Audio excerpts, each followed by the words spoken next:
안녕하세요. 써니 북타임입니다. 오늘 준비한 책은 압록강은 흐른다. 이미륵 지음, 전혜린 옮김입니다. 이 책의 이해를 돕기 위해서 역자 후기를 읽어드리겠습니다. 역자 후기. 이미 이 책은 영역되었으나 아직 구격되지 못한 것은 슬픈 사실이기에 감히 번역의 붓을 들었다. 이 책은 처음에 독일어로 출판되었습니다.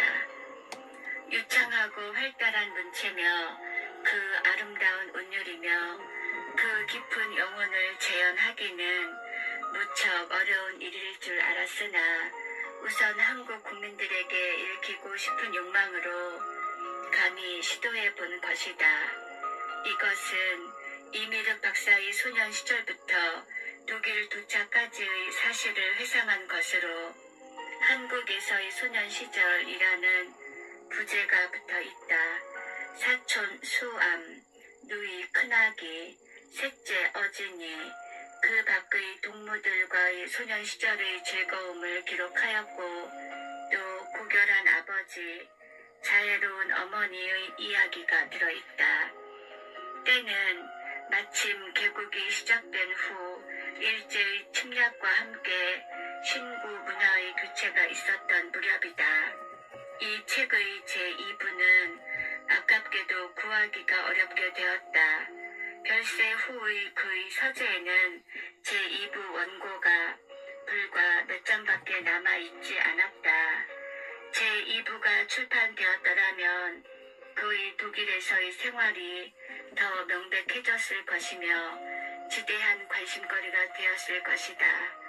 제2부 출판은 바라기 힘든 일이나 앞으로 가능한 한 그 유적을 모아볼 작정이다.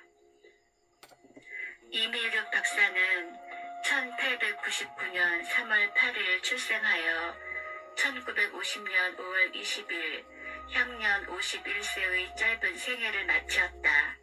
서울에서 의학 공부를 하다가 3.1 운동에 가담한 뒤 일본의 압박을 피하여 독일로 건너가 공부를 하였다. 그 후 문단 생활과 대학의 강의로 파란만은 생을 누렸다. 그는 또 열렬한 반나치스의 평화주의자였다. 히틀러 정권에 반항하여 사형당한 쿠르트 후버 교수와도 매우 친밀한 사이였다. 나치스 시대엔 인종차별 문제 때문에 그의 생활이 무척 고생스러웠을 것이라 믿어지며 조국이 광복된 오늘날 비국의 기쁨을 갖지 못하고 이국에서 별세한 것은 무척 슬픈 일이나 민족 성장의 6.25를 보기 전에 별세한 것만이라도 다행이었다고 독일 사람들은 생각하고 있다. 그의 여덕은 오늘까지 널리 미쳐 독일인들은 이미 6.25 전란 전부터 한국에 대한 관심이 비상했고 한국인의 깊고도 맑은 정신에 감탄하였다. 그는 수많은 학술 논문 외에 민속학, 중국학에 업적을 남겼고 1948년부터는 뮌헨 대학에서 중국학과 한국어를 강의하였다.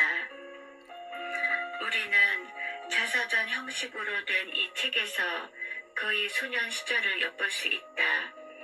이 압록강은 흐른다는 그의 첫 장편인 동시에 마지막 장편이 되고 말았다. 1946년 패전의 상처가 아직 가시기도 전에 이 책은 유명한 피퍼 출판사에서 전후 최초의 출판물로서 간행되었다. 이 책이 세상에 나오자 많은 독일 문필가들이 주목을 끌고 찬사가 쇄도하였다. 뿐만 아니라 독일인으로 하여금 한국인의 깊은 정신을 흠모하게 하였던 것이다. 이 책은 1946년에 초판이 발행되자 곧 매진되어 1950년에 재판이 나와 다시 절품되었다. 끝으로 이 책에 대한 독일에서의 서평을 몇 편 소개하기로 한다. 제가 독일 사람 이름을 잘 못 읽을 것 같아서 서평 1, 2, 3, 4 이렇게 번호를 붙이겠습니다. 서평 1. 이 책은 기쁨과 즐거움으로 읽을 수 있는 책이다. 그리고 한국에 대해서 아직껏 없었던 좋은 보고서다. 여러 나라에서도 갖고 싶어 할 보고서다. 서평 2. 이 책이 우리들로 하여금 즐겨 읽게 하는 것은 이국적인 주변이 아니라 책 속에서 한 인간이 인간 사물에 관해서 이야기하기 때문이다. 서평 3. 이 책의 초개인적인 문제는 동양과 유럽의 접촉에 있다.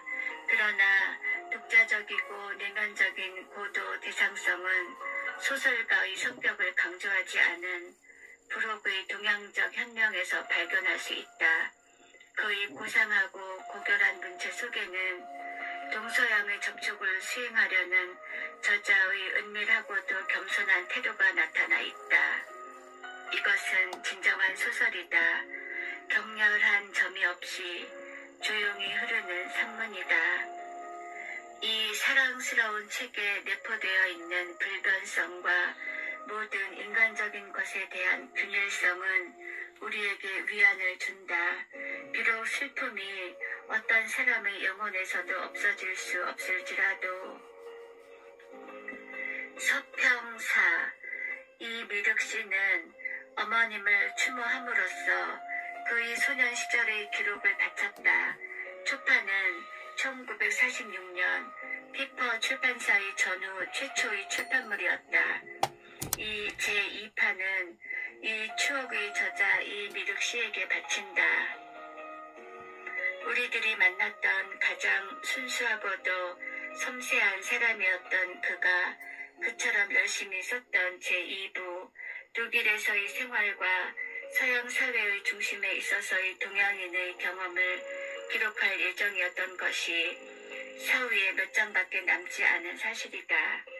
압록강은 흐른다 심판에 있어서 우리들은 민족이나 인종 차별 없이 인생의 최고의 정직과 선량이라는 것을 자신이 세계의 탕류 중에서 시범한 인간과 시인을 존경하는 마음 간절하다. 이방인인 그가 우리들에게 외계와의 이해에 있어서는 자신의 것을 포기하는 데 있는 것이 아니고 오히려 자기 것을 더욱 더 깊이 파고 또 깊이 실천해 나가는 데 있다는 것을 가르쳐 주었다. 고인의 명복을 빌며 옴기니. 옴기니 전혜린 씨는 1965년에 32세로 사망하였습니다. 여기 역자 후기 쓴 날짜가 나와 있지 않는데 1965년에 사망을 했으니까 그 이전에 쓴 글입니다. 옴기니 전혜린 씨는 그리고 아무 말도 하지 않았다 라는 책으로도 유명한 작가입니다. 제가 오늘 이 책을 준비하면서 많이 갈등을 했습니다. 이 책을 전체를 다 읽을 것이냐 아니면 평소에 하던 대로 일부분만 읽을 것이냐 여러 번 갈등을 했습니다. 그러다가 결국 결정을 했습니다. 시간이 좀 많이 걸리겠지만 전체를 다 읽어볼까 합니다. 이 분량이 9쪽부터 254쪽까지입니다. 다른 책에 비해서 크기가 좀 작긴 하지만 시간이 좀 길 것 같은데 한번 읽어보겠습니다. 수암과 같이 놀던 시절. 수암. 이것은 나와 함께 자라난 내 사촌형의 이름이다. 내가 아직껏 생생하게 기억하고 있는 우리들 서로의 맨 처음 일은 별반 즐거운 일은 아니었다. 그 무렵 우리들이 나이가 몇 살이었는지는 잘 생각나지 않는다. 그때 아마 내 나이가 5살이었고 그는 5살 남짓 했었을 것이다. 어느 날 저녁 우리들은 가느다란 꼬챙이로 한문책의 어려운 글자를 짚고 있는 아버지 앞에 함께 앉아 있었다. 수암은 그 글자의 뜻을 알아내야만 했다. 아침에 배웠던 것을 지금은 까마득히 잊어버리고 만 것 같았다. 수암은 아버지가 연거푸 물었는데도 꿀 먹은 벙어리처럼 잠자코 있기만 했다.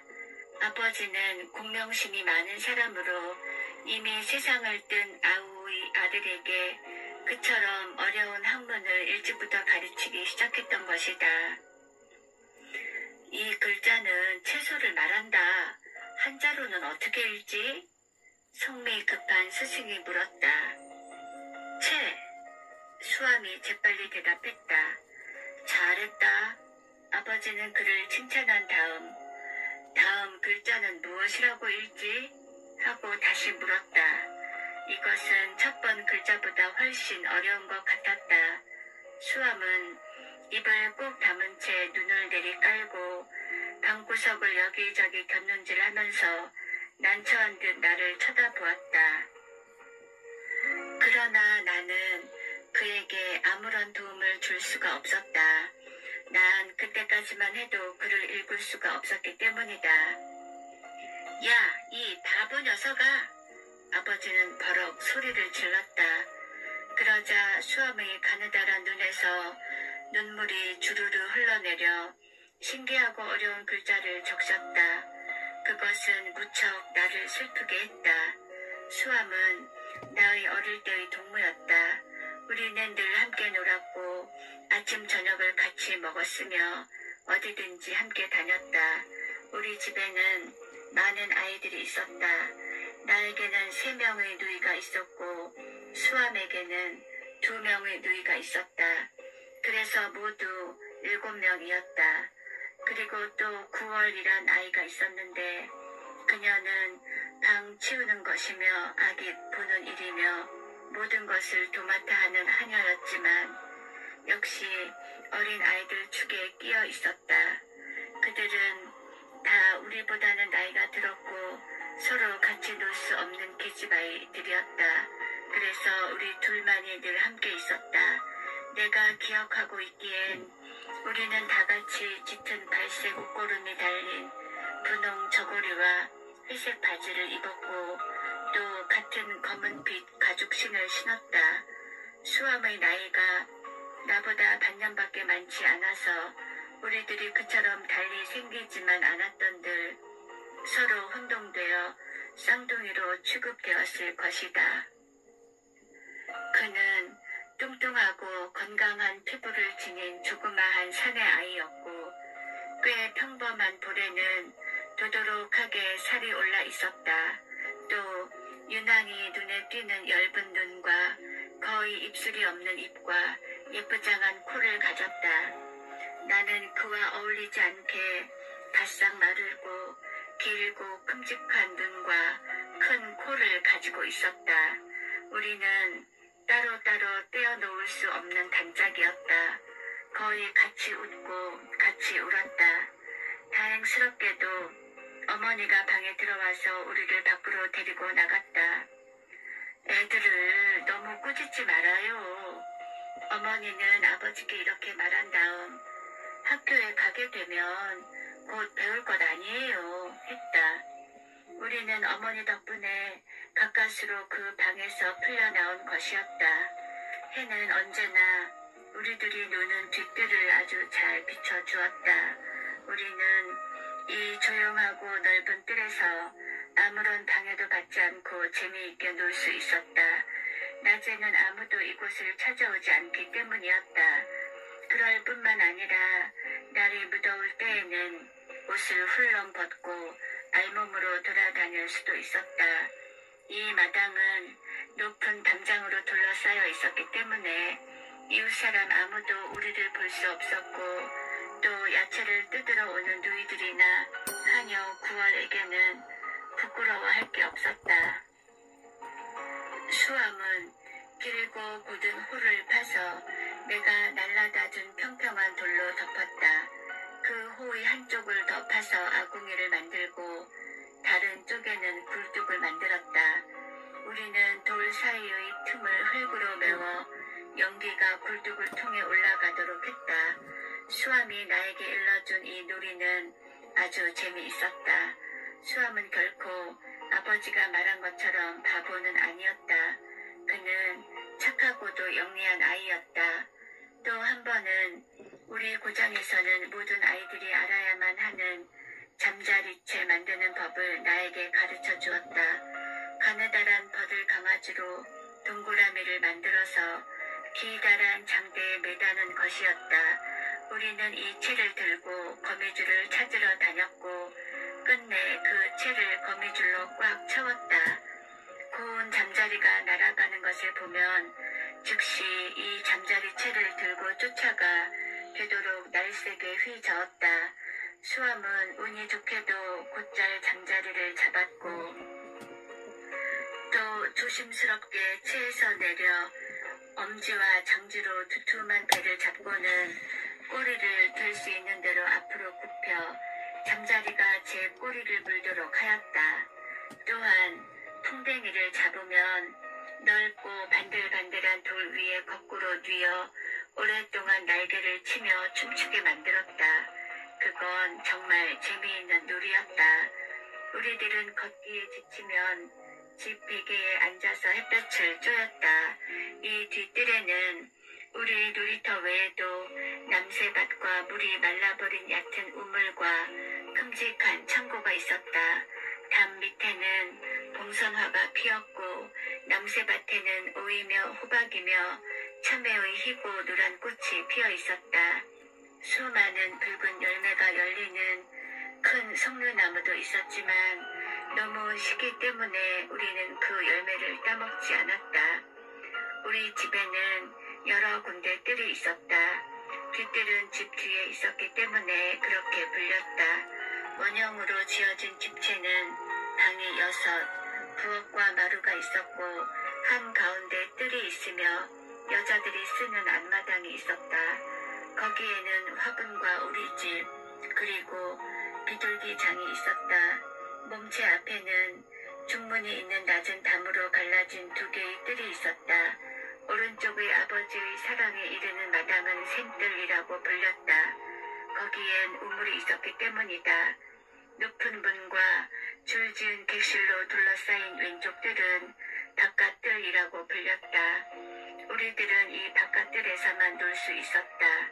어느 날씨 좋은 날 오후 수암은 놀이를 그만두고 나를 안뜰로 데리고 가더니 깊숙하고도 어둠침침한 이른바 식모방으로 끌고 갔다. 나는 그가 언제나 신나는 일을 궁리하고 있다는 것을 잘 알기 때문에 좋아서 따라갔다. 그래서 그는 얼마 동안 장롱 앞에 서서 그 위에 놓여있는 빛나는 갈색의 단지를 근심스럽게 쳐다보았다. 나는 이 단지를 본 적은 있으나 거기에 무엇이 들어있는지는 몰랐다. 수암은 베개를 여러 개 쌓아 올려서 장롱에 올라가려고 하였다. 나는 밑에서 할 수 있는 만큼 도와주었다. 그는 몇 번이고 나둥그러졌다. 한국의 베개는 평평하지를 못하고 길고 둥글기만 해서 듣고 오르기에는 무척 힘들었다. 그렇지만 그는 종래 그만두지를 않고 결국 장롱 위로 올라갔다.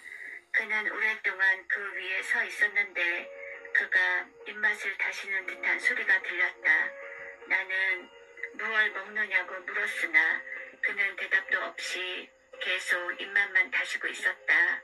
그러고는 한참 만에 꿀을 좀 내려주겠다고 말하였다.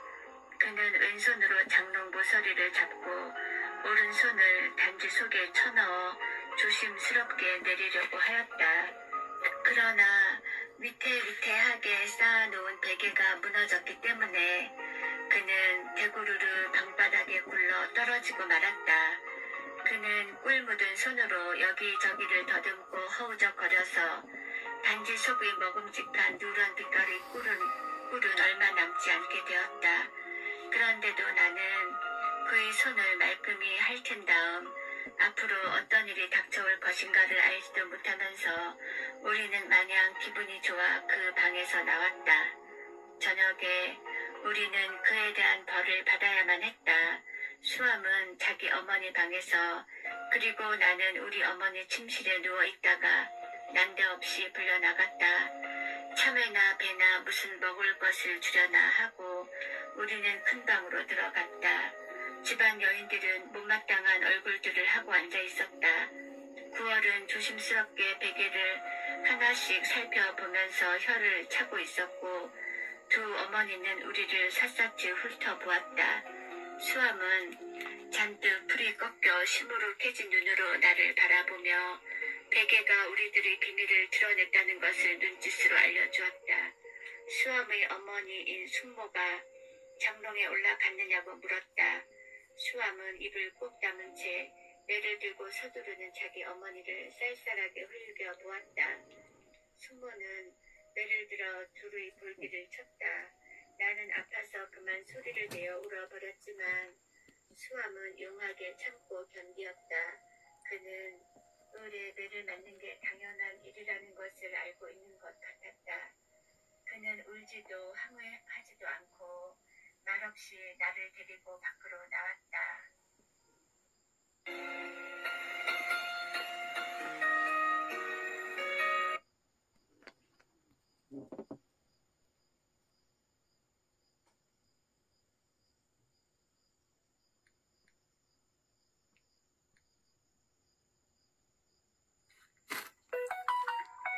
아이고 또 힘들게 돌아와서 또 시금치에